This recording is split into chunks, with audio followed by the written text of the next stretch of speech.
그리스도인은 무엇으로 사는가? 우리 요한계시록 19번째 강의 듣도록 합시다.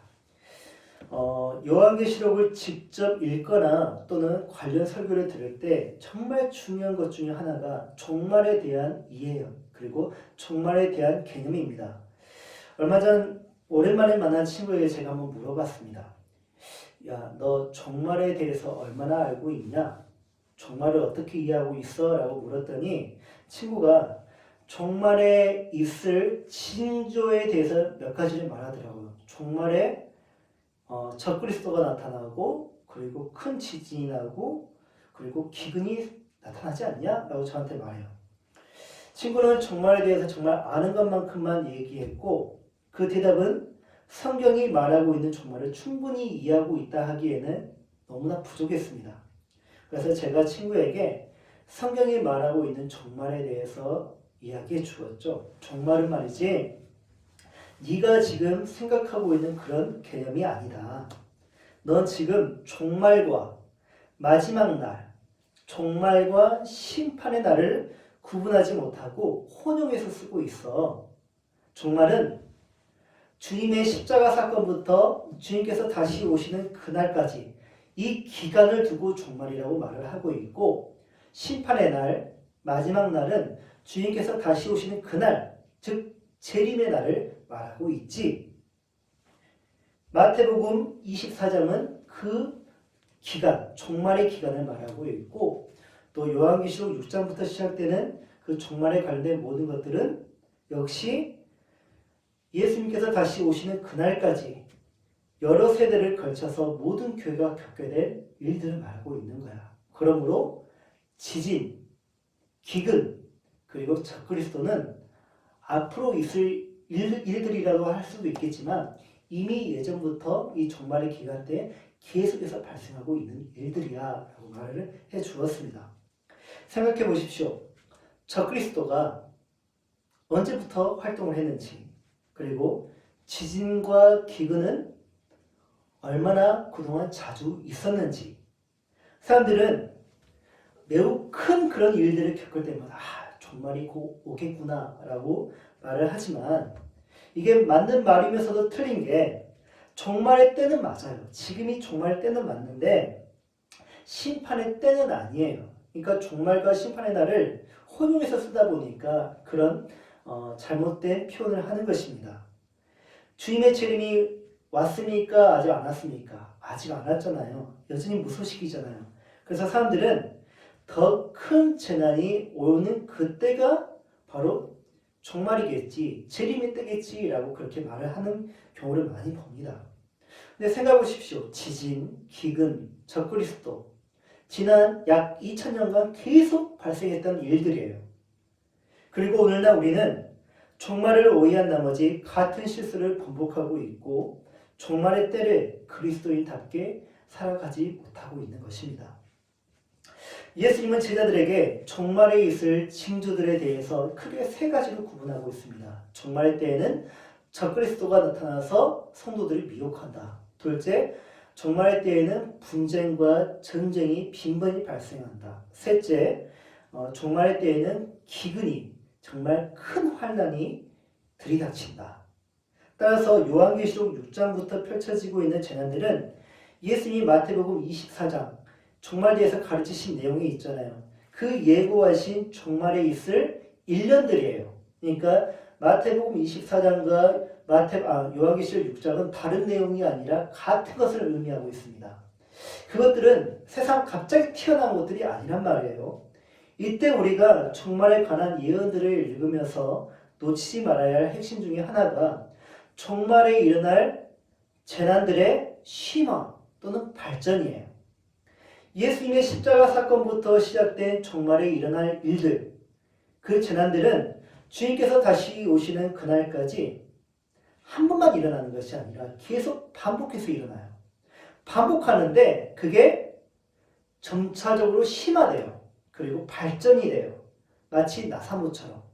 나사못 돌려보면 압니다. 나사못 돌리면 계속 반복하죠. 뺑뺑뺑뺑 돌리잖아요. 계속 반복하고 있는데 그대로 있으니까 점점 더 깊숙이 들어가잖아요. 그러니까 종말에 있을 재난들은 계속 기근이 일어나고 적그리스도가 계속해서 나타나고 그리고 분쟁이 일어나고 전쟁이 일어나지만 그것들은 같은 사건이 계속 일어나고 있는 것처럼 보이지만 더 심화되고 있고 발전되고 있다는 말이에요. 과거의 적그리스도와 지금 나타나는 적그리스도는 현저히 차이가 나요. 신천지를 보십시오.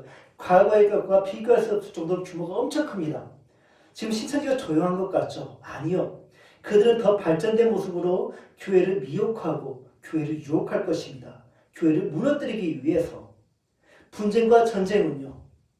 과거의 전쟁과 지금의 전쟁이 같다고 생각하십니까? 비교할 수 없죠. 지금의 전쟁과 미래의 전쟁이 같다고 생각하십니까? 아니요. 더 심화될 것입니다. 교회 안에서 일어나는 분쟁도 마찬가지예요. 과거의 분쟁은 아무것도 아니에요. 교회가 지금도 너무나 많이 싸우고 있지만 앞으로 일어날 교회 내부의 분쟁은 더 심화될 것입니다. 그리고 오늘 우리는 앞으로 더 심화되고 발전될 세 번째 재난에 대해 말씀을 듣게 될 것이에요. 셋째 도장이 떼어짐으로 시작되는 재난은 다음과 같이 묘사되어 있습니다. 5절 6절 셋째 인을 떼실 때에 내가 들으니 셋째 생물이 말하되 오라 하기로 내가 보니 검은 말이 나오는데 그 탄자가 손에 저울을 가졌더라. 내가 네 생물 사이로부터 나는 듯한 음성을 들으니 이르되 한 데나리온의 밀 한 대요 한 데나리온의 벌이 속대로다. 또 갈람류와 포도주는 해치지 말라 하더라. 이처럼 셋째 재난은 검은 말 그리고 저울로 묘사되고 있습니다. 그리고 셋째 재난이 어떤 종류의 재난인지에 대해서는 다음에 예언이 그 실마리를 제공하고 있는데 한 데나리온의 밀 한 대요 한 데나리온의 보리 석대로다. 또 갈람류와 포도주는 해치지 말라. 오늘날 우리에게 이 예언이 이 말에 의미하는 바가 바로 이해되지 않아요. 그래서 이게 뭔데? 라고 그렇게 말할 수가 있는데 사도 요한이 이 환상을 보았을 때는 엄청난 충격을 받아버렸어요. 그것은 기근에 대한 예언이었기 때문이에요. 이런 기근은 그동안 경험해보지 못한 또 상상도 할 수 없었던 그런 기근의 크기였단 말이에요. 이게 얼마나 큰 충격으로 다가왔을 기근이었는지 지금부터 한번 들어보도록 하죠. 본문을 보니까 예수님께서 셋째 인을 딱 떼시는데 검은 말이 등장합니다. 그리고 검은 말을 탄자의 손에 무엇이 들렸다고요? 저울이 들렸다고요. 그러면서 네 생물 사이에서 한 음성이 들리는데 한 데나리온의 밀 한 대요. 한 데나리온의 보리 석대로다 라고 합니다. 지금도 그렇지만 과거에도 저울을 사용하여서 곡식을 단위에 따라 매매를 했단 말이에요. 그리고 그 매매를 할 때 돈을 사용하지 않겠습니까? 로마 제국은 데나리온이라는 돈을 사용했어요. 데나리온은 은으로 만든 동전입니다. 은화이죠. 데나리온은 로마 제국의 은화인데 이 데나리온 하나가 당시 노동자의 하루 임금의 값이었어요. 하루 임금에 해당되었다는 말이에요. 그러니 노동자가 하루 벌어서 밀 한 대를 살 수 있는 것이에요. 그 다음에 밀 한 대는 그 양이 얼마나 될까? 성인이 하루에 3끼를 먹는다고 해봅시다. 그리고 그렇게 먹는다고 했을 때 밀 한 대는 성인 한 사람이 먹을 하루치 식량에 해당돼요. 그러니 하루 열심히 일하면 얼마치를 벌 수 있을까요? 하루치 식량을 볼 수밖에 없는 것이에요. 가정이 있는 사람에게 이 한 데나리온은 터무니없는 노동값이죠. 그리고 밀 한 대는 터무니없는 가격이었던 것이죠. 그 다음에 보리 석대 먹으면 되지 않냐? 근데 보리 석대는 밀보다 양이 3배나 많으니까 한 데나리온으로 석대를 살 수가 있으니까. 하지만 밀로 만든 빵을 주식으로 삼는 사람들이 보리를 먹기는 참으로 어려운 일이에요. 대체 식량이 되지 못해요. 왜냐? 보리는 가난한 사람들, 아주 가난한 사람들이 먹는 식량이었기 때문입니다. 사도 요한은 이 환상을 보고 경악을 금치 못했을 거예요. 왜냐? 이 환상을 보기 전까지만 해도 밀의 시세는 한 데나리온에 8대였거든요. 보리의 시세는 한 데나리온에 48대였거든요. 밀의 시세가 무려 8배나 뛰어 올라버렸고 보리의 시세는 16배가 뛰어 올라버린 거예요. 이걸 뭐라고 하죠? 인플레이션이라고 하죠. 사도 요한이 본 종말의 때에 일어날 세 번째 재난이 바로 이런 인플레이션이라는 기근입니다. 당시 남자가 하루 벌 수 있는 돈 한 데나리온. 그럼 여자의 임금은 얼마나 되었을까? 여자는 그 절반, 반 데나리온. 부부가 열심히 일하면 얼마나 봅니까? 한 데나리온 반. 근데 부부는 성인 두 사람이잖아요. 그러면 하루 벌어서 두 사람이 다 먹을 수 있습니까? 못 먹어요. 부족해요. 근데 가족이 있다면 어떻게 되죠? 가족이 굶게 돼요. 세 끼에서 두 끼로 줄여야 돼요. 두 끼에서 한 끼로 줄여야 돼요. 인플레이션이 이 정도로 무서워요. 근데 사람이 사는데 먹는 것만 필요합니까? 게다가 빵만 먹는 것은 아니지 않습니까? 당시 로마 제국 내 로마 시민이라면 누구나 한들 그 사람이 노예라 할지라도 밀로 만든 빵을 먹을 뿐만 아니라 와인도 마셨고요. 올리브유로 만든 음식도 먹었고요. 올리브 절임도 먹었고요. 그리고 생선 젓갈도 먹었다고 합니다. 아주 다양한 음식을 먹었어요. 노예들도 마찬가지죠. 그런데 기근이 닥치면 그 모든 것을 다 포기해야 되고 그 빵만 먹어야 되는데 그 빵도 제대로 다 섭취하지를 못해요. 이게 얼마나 큰 재난입니까? 여러분 밥만 먹으라면 쌀밥만 먹으라면 먹을 수 있겠습니까? 근데 그 쌀밥도 3분의 1로 줄여버리면 이게 얼마나 큰 배고픔이 되겠습니까? 의식주 중에 음식 하나도 해결되지 못하는 상황에서 나머지 의복과 주거는 그리고 나머지 생활에 필요한 필수재와 소비재 이걸 어떻게 충당할 수 있겠어요? 말 그대로 재난인 것이죠. 그렇다면 이 과도한 기근은 어떻게 일어날 것이며 주님은 왜 이와 같은 기근을 죄가 가득한 세상에게 주는 것뿐만 아니라 배터리가 떨어졌나 봐요. 하나 둘 셋. 네. 세상뿐만 아니라 사랑하는 교회에게도 이 기근을 허락하시는 것일까요? 질문에 대한 답변을 바로 듣기 전에 우리는 당시 로마의 생활 환경을 살펴볼 필요가 있습니다. 그리고 오늘날 우리의 생활 환경을 비교해 가면서 살펴볼 필요도 있어요. 왜냐? 기근의 원리, 기근의 목적은 종말의 시대를 살아가고 있는 모든 사람들에게 똑같이 적용되기 때문입니다. 더군다나 우리가 겪게 될 기근은 과거의 것보다 더 발전되고 심화될 그런 기근의 종류이기 때문에 우리는 이 기근에 대하여 예언을 통해 알아둘 필요가 있고 대비할 필요가 있는 것이에요. 우리는 예언을 통해 당시 로마 사람들이 밀과 보리 그리고 올리브유와 포도를 재료로 한 다양한 음식들을 만들어서 섭취하고 있다는 사실을 알게 되었습니다. 그리고 이 음식들은 부유한 계층들 뿐만 아니라 평민들도 나아가 노예들도 먹었다는 사실에 우리는 좀 놀랄 수밖에 없는 것이에요. 시대와 계층에 따라 먹는 음식이 천차만별이긴 해요. 지금도 그렇잖아요. 신분과 빈부의 격차를 떠나서 로마인이라면 누구나 한들 다 빵을 먹었대요. 밀로 만든 빵을 다 먹었대요. 그리고 물을 대신하여서 와인을 마셨대요. 왜 와인을 마십니까?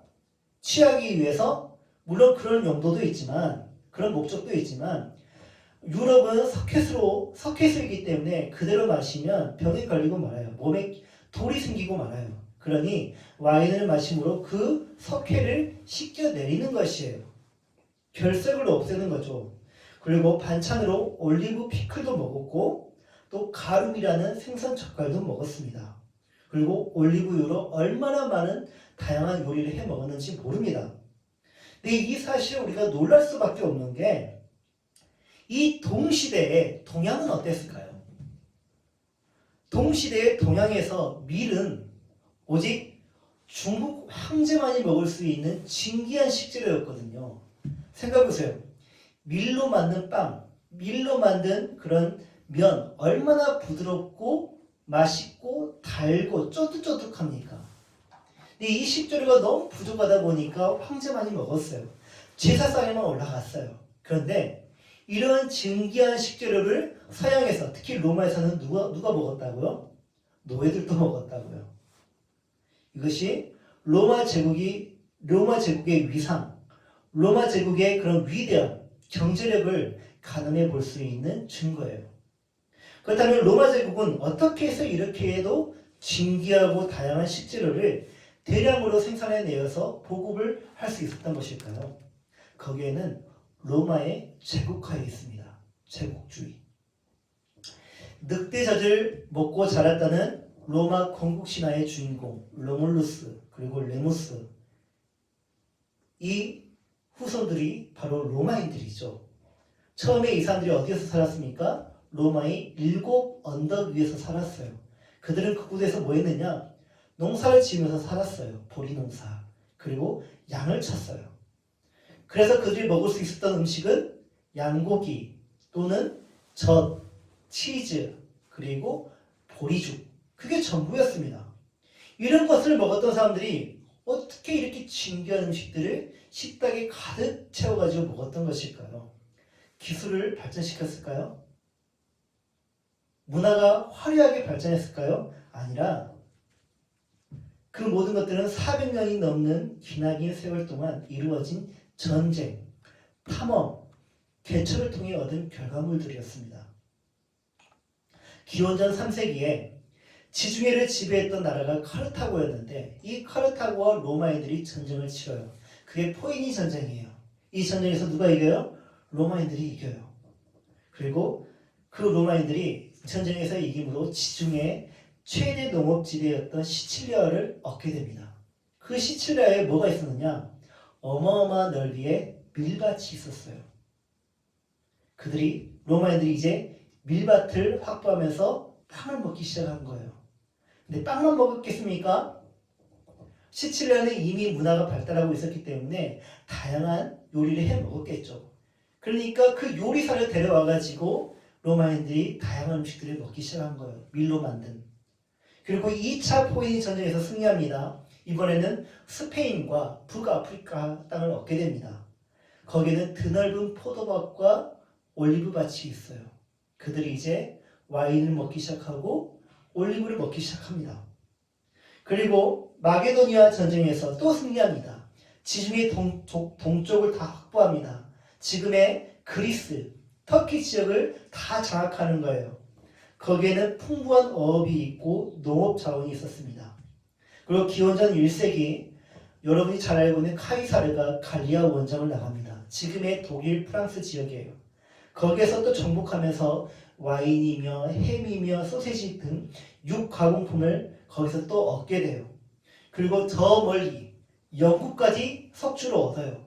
거기에서 상류층들이 먹었던 별미, 굴을 또 수입해요. 대단하지 않습니까? 마지막으로 기원전 31년 이집트의 클레오파트라와 전쟁을 치릅니다. 악티움의 전.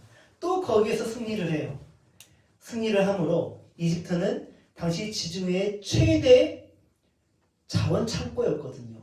그 자원 창고를 얻음으로 엄청난 밀밭을 확보하고 향신료들을 또 얻어내기 시작해요. 그때부터 놀라운 변화가 생기는데 엄청난 밀밭을 확보하다 보니까 밀이 넘쳐나요. 그래서 이 로마 제국이 로마 평민들에게, 노예들에게까지도 밀로 만든 빵을 무상으로 다 배급하기 시작합니다. 중국에서는 황제만이 먹을 수 있는 그 빵을 평민들에게 무상으로 배급해줘요. 이게 바로 로마 제국이에요. 그래서 로마인들의 식탁에는 금이 가득했대요. 어떤 금이? 먹는 금들이 가득했다는 것이에요. 왜 금이 가득했냐? 실제적인 황금보다 그 식재료들이 더 비쌌으니까. 어떤 금들을 먹었을까? 붉은 금. 붉은 금이 뭐죠? 와인. 하얀 금, 소금, 그리고 검은 금, 후추 향신료, 그리고 액체 금, 바로 올리브유. 실제 금보다 더 비싼 식재료가 귀족들뿐만 아니라 평민들의 식탁 위에도 늘 있었다는 것이에요. 이러한 금들이 서민들의 식탁 위에서 즐비했으니 로마 제국의 위엄과 위대함을 우리는 충분히 인식할 수 있고 괜히 로맨틱, 로망, 로맨티스트라는 단어가 나온 것이 아니라는 것을 알게 됩니다. 이러한 삶을 수백 년간 살아왔어요. 그렇게 지속해온 로마인들이 하루 벌어서 하루치 먹을 빵도 구입할 수 없는 상황이 그들에게 갑자기 일어났을 때 얼마나 그들이 느낀 당혹함을 한번 생각해 보십시오. 당혹함을 넘어 그건 재난이잖아요. 생존에 대한 위협이잖아요. 그건 로마가 아니잖아요.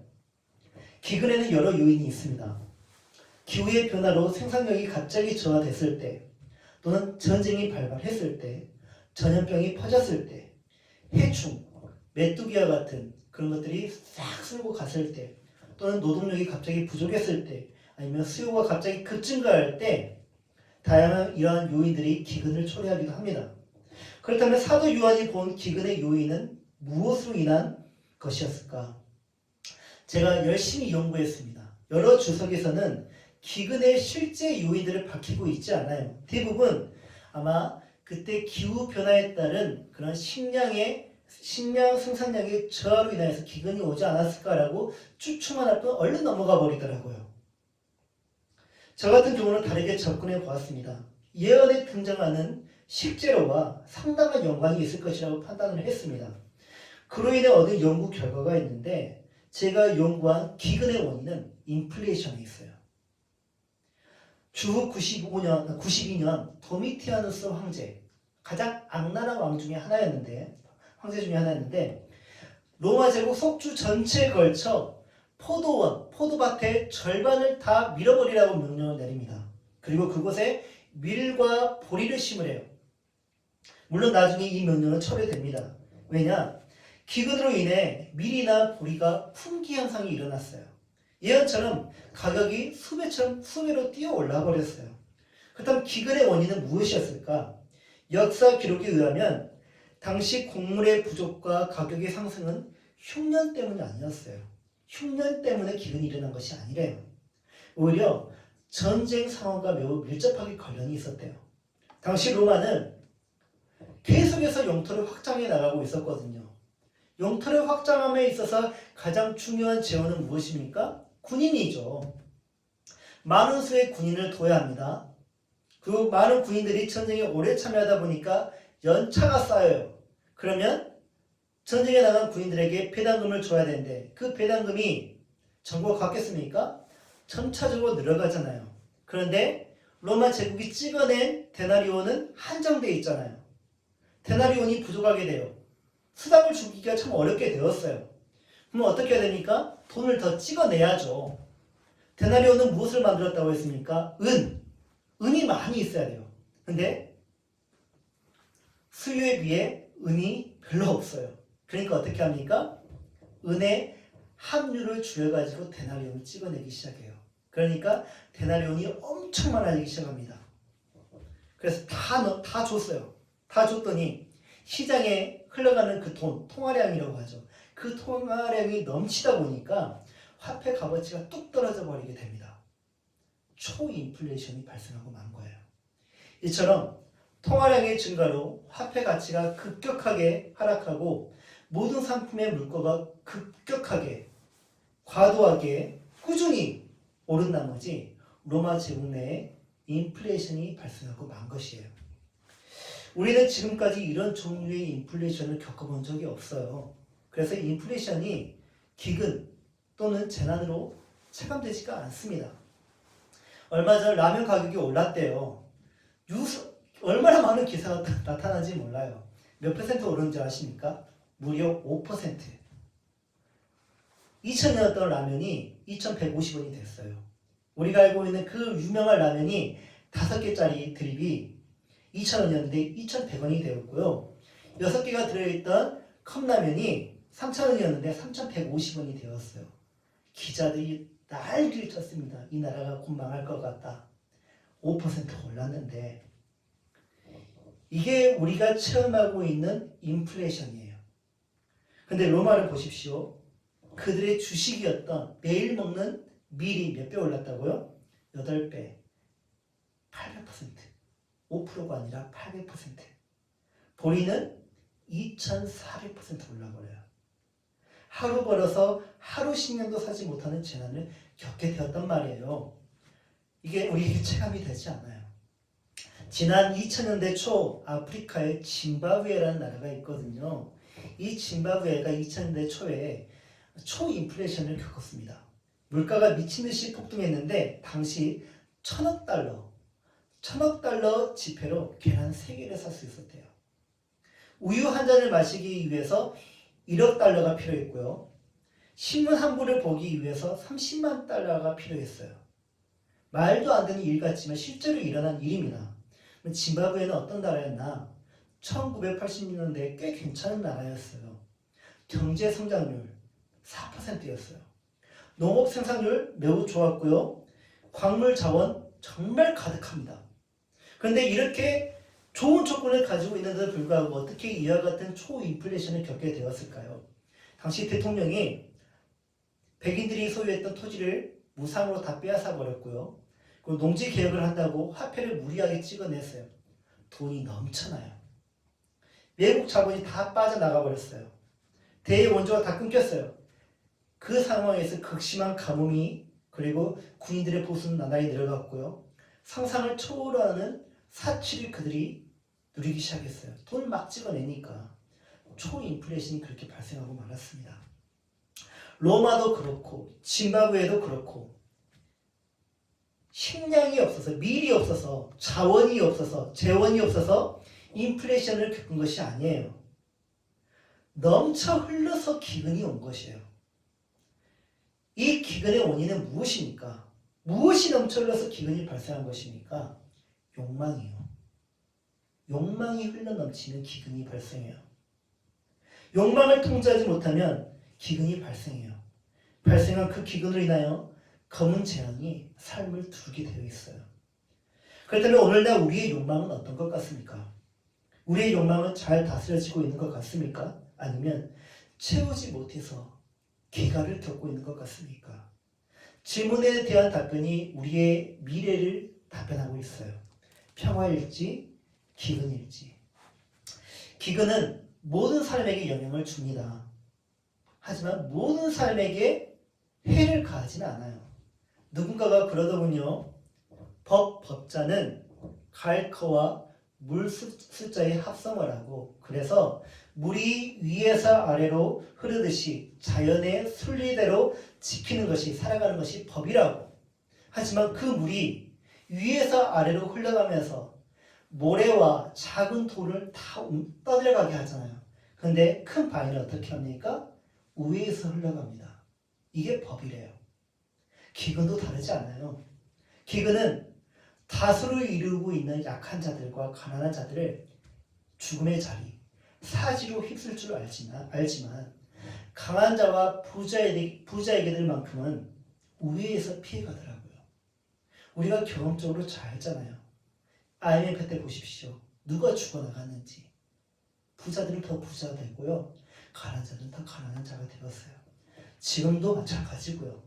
그런 면에서 교회 밖 세상은 기근에 대한 반응이 아주 두드러지게 나타나요.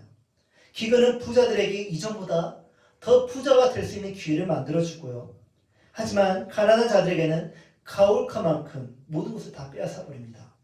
이처럼 기근은 부자에게 관대하고 가난한 자들에게 가혹합니다. 또한 기근은 세상에게 관대하지만 교회에게는 가혹합니다. 왜 기근은 상대적으로 부자에게 관대하고 세상에게 관대할까요? 욕망 때문이겠죠. 욕망의 주체가 부자이고 세상이다 보니 가난한 자와 교회는 기근에 취약할 수밖에 없는 것이에요. 그러나 기근은 교회에게 심판의 도구가 될 수 없어요. 왜냐? 교회를 이끄는 주체는 욕망이 아니라 하나님의 말씀이기 때문이에요. 오병이의 기적을 보십시오. 그곳은 솔직히 말해서 기근의 현장이에요. 식사를 해야 하는 사람의 수는 5,000명이었습니다. 근데 식량은 가난한 소년이 가지고 왔던 물고기 2마리하고 빵 5개. 이거는 엄청난 기근이에요. 빵을 살 것도 없고 돈도 없었어요. 그러나 그곳은 세상과 다른 조건 하나가 더하여져 있어요. 누가 있습니까? 거기에 예수 그리스도가 있단 말이에요. 예수 그리스도가 있는 그곳은 사람의 욕망이 화산처럼 분출하는 기근의 현장이 되지 못하고 사랑과 나눔이 넘치는 평화롭고 풍요가 넘치는 천국이 되고 말았습니다. 우리가 사는 세상은 기근이 수없이 발생하고 넘치는 곳입니다. 사람의 욕망은 한계가 없고 저마다 그 욕망을 채우기 위해 호신탄탄 남의 것을 노리고 있기 때문이에요. 가상화폐 시장을 한번 보십시오. 주식시장을 한번 보십시오. 얼마나 많은 욕망들이 그 시장 안에 있는지. 최근 광주 아파트 사고 현장을 보십시오. 사고의 원인은 무엇이었습니까? 결국 사람의 과도한 욕망이 있지 않았습니까? 시공사나 분양자나 모두 과도한 욕망에 따른 화를 입은 것 아니겠습니까? 왜 그런 기근이 그들에게 임했다고 생각하십니까? 만약 그곳에 주님이 함께 하셨다고 해봐요. 그들의 귀전에 주님의 말씀이 들리고 그들의 마음에서 주님의 말씀이 계속해서 울려 퍼졌다고 생각해 보십시오. 그와 같은 일들이 일어나겠습니까? 기근의 현장에 그리스도인 개인이 노출되는 경우도 있고 교회 공동체가 노출될 때가 있습니다. 많은 성도가 그리고 교회가 그 기근에 어려워하고 허덕이는 모습을 보곤 합니다. 왜 그럴까요? 주님의 말씀에 따르지 않는 까닭이지 않겠습니까? 그러면서도 반대로 상대적으로 극심한 기근에 있음에도 불구하고 기적을 경험하는 성도가 있고 교회가 있단 말이에요. 무엇에 대한 차이일까? 왜 누구는 같은 기근을 겪는데도 불구하고 평화롭고 사랑이 넘치는데 왜 누구는 돈이 더 많고 죄악가 넘치는데도 불구하고 허덕이고 죽어나가는 것일까? 아모스 선지자가 그것을 밝혀줘요. 아모스 8장 11절에 주 여호와의 말씀이니라. 보라, 날이 이를지라. 내가 기근을 땅에 보내리니 양식이 없어 주림이 아니며 물이 없어 가람이 아니요 여호와의 말씀을 듣지 못한 기갈이라. 이 말씀을 듣고 이렇게 반응할 수 있습니다. 내가 매일 듣는 게 하나님의 말씀이에요. 내가 얼마나 하나님의 말씀을 많이 듣는지 몰라요. 그동안 들은 말씀만 해도 수천 편인데 그러면 나는 이 기근에 대해서 자유한 사람이겠네? 라고 반응할 수가 있어요. 이와 같은 반응을 하기 전에 삶을 한번 살펴보십시오. 사도신경은 내 신앙의 내용을, 내 믿음의 내용을 그대로 반영하고 있는지. 십계명은 그리스도인으로서 그리스도인의 윤리, 기독교의 윤리와 나의 것과 정확히 일치하는지. 주기도문은 그리스도인으로서의 나의 삶과 정확히 일치하는지. 나는 거기에서 하나도 흔들림이 없는지, 실패한 것이 없는지. 그렇지 않다면 그 사람은 여호와의 말씀을 듣지 못한 기갈 상태에 놓여 있는 것과 다르지 않습니다.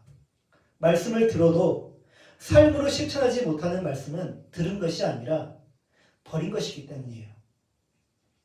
개인적 욕망에 사로잡혔는데 하나님의 말씀이 실천될 리가 없잖아요. 주님의 산상순, 겉옷을 빼앗는 자에게 속옷도 주고 오리를 걸어달라고 하는데 심리를 걸어주는 것, 그게 가당키나 하겠습니까? 손해보는 일인데. 그거는 정말 믿음 좋은 사람들 아니면 성인들에게 해당되는 말이지 나에게 해당되는 말이 아니야 라고 하지 않을까요? 그렇다면 외부적으로 오는 기근, 내부에서 발생하는 기근에 대하여 우리 그리스도인들은 어떠한 자세를 취해야 할까? 만족하는 대상, 의지하는 대상, 삶의 주체가 되는 대상을 예수 그리스도로 굳혀야 합니다. 어떤 유혹과 강한 박해와 견디기 힘든 기근이 올지라도 말이죠. 로마 제국의 사회화가 된 그리스도인들, 그들은 이미 빵을 먹기 시작했고 그들은 올리브를 너무나 즐기기 시작했고 그것이 없으면 이제 못 사는 사람들이 됐습니다. 로마에 사는 그리스도인들이요. 근데 그들에게 기근이 닥치면 그들도 똑같이 어려운 일들을 겪게 되겠죠. 예를 들어서 우리로 얘기를 하자면 주유를 해야 하는데 차에 주유를 하는데 1리터 요즘 휘발유가 1,600원이란 말이에요. 근데 기근이 인플레이션이 발생해가지고 그 1,600원이었던 휘발유가 1리터에 2만 원이 되었다고 해봅시다. 가득 채웠는데 얼마 듭니까? 100만 원.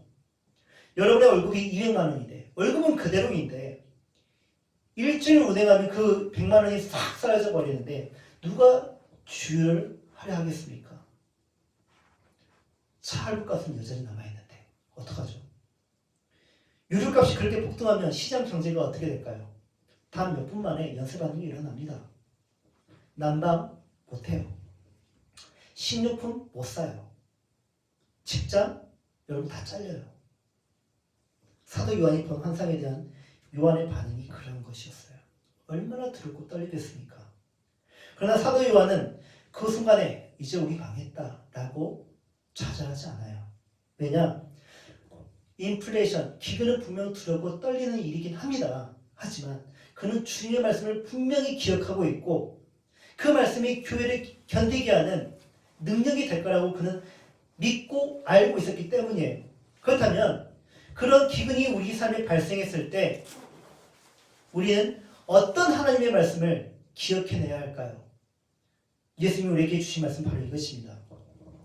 내가 너희에게 이르노니 목숨을 위하여 무엇을 먹을까? 무엇을 마실까? 몸을 위하여 무엇을 입을까? 염려하지 말라. 목숨이 음식보다 중하지 아니하며 몸이 의복보다 중하지 아니하냐. 공중의 새를 보라. 심지도 않고 거두지도 않고 창고에 모아들이지도 아니하되 너희 하늘 아버지께서 기르시나니 너희는 이것들보다 귀하지 아니하냐. 너희 중에 누가 염려함으로 그 키를 한 자라도 더할 수 있겠느냐. 또 너희가 어찌 의복을 위하여 염려하느냐. 들의 백합화가 어떻게 자라는가 생각하여 보라. 수고도 아니하고 길쌈도 아니하느니라. 그러나 내가 너에게 말하노니 솔로몬의 모든 영광으로도 입은 것이 이 꽃 하나만 같이 못하였느니라. 오늘 있다가 내일 아궁이에 던져지는 들풀도 하나님께서 이렇게 입히시거든. 하물며 너희일까 보냐. 믿음이 작은 자들아, 그러므로 염려하여 이르기를 무엇을 먹을까, 무엇을 마실까, 무엇을 입을까 하지 말라. 이는 다 이방인들이 구하는 것이라. 너희 하늘아버지께서 이 모든 것이 너에게 있어야 할 줄을 아시느니라. 우리는 질문을 합니다. 그럼 주님, 기근이 들이닥쳤을 때 우리 어떻게 해야 됩니까? 우리는 무엇을 선택해야 됩니까? 어떤 삶을 살아내야 합니까? 라고 묻는다면 주님께서 이렇게 말씀하십니다. 그런즉 너희는 먼저 그의 나라와 그의 의를 구하라. 그리하면 이 모든 것을 너희에게 더하시리라. 그러므로 내일 일을 위하여 염려하지 말고 내일 일은 내일이 염려할 것이요 한날의 괴로움은 그날로 족하니라. 기근의 시대를 살아가는 오늘날 우리에게 필요한 말씀이죠. 제 아무리 검은 말을 타고 있는 그 사람이 조를 들고 다니면서 온 세상에 기근을 뿌리고 다닌다 할지라도 이 말씀을 듣고 새기는 그리스도인들에게 그것은 기근이 아니라 기갈의 날이 아니라 기적이 일어나는 날이 될 것입니다. 그러므로 세상에 대한 욕망을 이제 내려놓으시고 무엇을 먹으려고 하지 마시고 무엇을 먹을까, 무엇을 마실까, 무엇을 입을까 그것에 염려 너무 하지 마시고 하나님의 말씀을 듣고 그 말씀을 마음에 새기는데 우선적으로 하십시오. 만약 지금 여러분이 기근을 겪고 있다면 지금부터라도 당장 먼저 주님의 나라와 주님의 의를 먼저 구하십시오. 그리하면 기근은 멈추고 그 삶 위에 오병이와 같은 기적이 일어날 것입니다. 그리고 기적이 일어나고 있는 당신이 있는 그곳에 사람들은 모여들 것입니다. 왜냐? 여러분과 교회 안에 생명이 있으니까. 여러분과 교회에게만 진정한 화평이 있으니까. 오직 여러분과 교회에게만 소망이 있으니까. 그걸 봤으니까. 이게 전도이고 이게 선교예요, 여러분. 기근이 기성을 부리고 있는 이 종말의 때 우리 예수양교회가 그런 교회가 되기를 간절히 진정으로 저는 기도하겠습니다. 같이 기도하죠. 우리는 그동안 나의 만족, 나의 유익 뭐 좀 가져보려고 좀 더 가져보려고 좀 더 채워보려고 더 있어야 되고 안정을 위해서 우리는 얼마나 고민하고 걱정하고 염려하고 꾀를 부리고 배우려고 했는지 모릅니다. 죽을 위해 다해서 살았던 것들 나중에 돌아보면 솔로몬이 말하기를 다 허무하다. 다 헛된 것이에요. 어떻게 살아야 되겠습니까? 그래서 기근인데요.